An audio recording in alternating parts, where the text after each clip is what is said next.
Hello, good morning. স্ক্রিনে যে সবজিগুলো দেখতে পাচ্ছেন এগুলো আমাদের চাকমা ভাষায় বলে মূলোবিজি।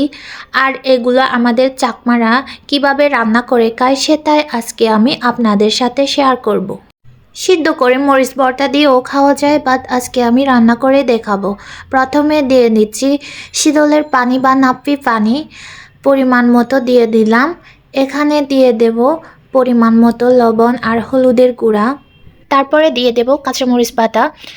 সবগুলো দেওয়ার পরে এটা ঢাকনা দিয়ে কিছুক্ষণের জন্য রেখে দেব, যতক্ষণ পর্যন্ত বলদ চলে না আসে তাবার। তো এখানে আমি ভিজিয়ে রাখা কয়েকটা চাল আর রসুনের পোয়া একটা বেটে নিচ্ছি। তারপরে তা বাটা হয়ে আসলে দিয়ে দেব কেটে রাখা সবজিগুলো। এভাবেই ঢাকনা দিয়ে ৩-৪ মিনিট রেখে দিব। ৪-৫ মিনিট পরে দিয়ে দেব বেটে রাখা চালের গুঁড়া বা গাবি, তা আমাদের চাকমা ভাষায় এটাকে গাবি বলে। এই তো হয়ে গেল আমার মূলার বিচির তরকারিটা। তো কারা কারা খেতে চান আমাকে কমেন্ট করে জানাবেন। একবার হলেও এভাবে খেয়ে দেখবেন, অনেক মজার একটা তরকারি। তো